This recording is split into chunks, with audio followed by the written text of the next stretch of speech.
కథల ప్రపంచం. చంటి బింటు అనే 2 ఎలుకలు ఆహారం కోసం వెతుకుతూ ఓ ఇంట్లోకి వెళ్ళాయి. ఇల్లంతా వెతగ్గా ఓ డబ్బాలో మొక్కజొన్న గింజలు ఉన్నట్లు గ్రహించాయి. దానికి ఉన్న కన్నంలోంచి లోపలికి వెళ్ళి గింజల్ని తినడం ప్రారంభించాయి.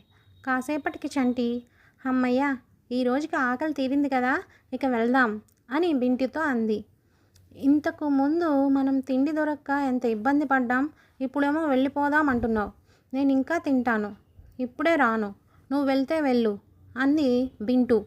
చంటి ఏదో చెప్పబోయినా బింటు వినిపించుకోలేదు. దాంతో అక్కడి నుండి వెళ్ళిపోయింది. పిచ్చిది, మంచి అవకాశాన్ని వదులుకుంది అనుకుంది బింటు. రోజంతా అలా తింటూనే ఉంది. పొట్ట నిండి లావయింది. హుష్, ఇక చాలు, పొట్ట పగిలిపోయేలా ఉంది అనుకుంది.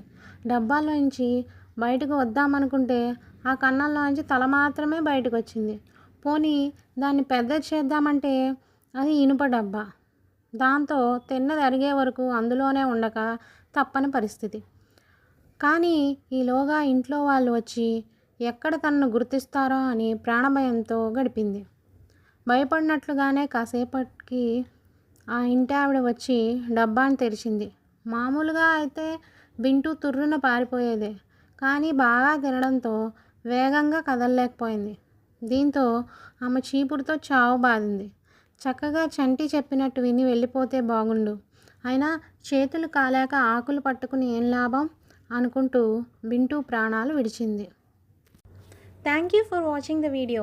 ఈ వీడియో కనుక మీకు నచ్చినట్టయితే లైక్ చేయండి, ఫ్రెండ్స్కి ఫ్యామిలీ మెంబర్స్కి షేర్ చేయండి. మరిన్ని ఇలాంటి వీడియోస్ కోసం మా ఛానల్ని సబ్స్క్రైబ్ చేసుకోండి.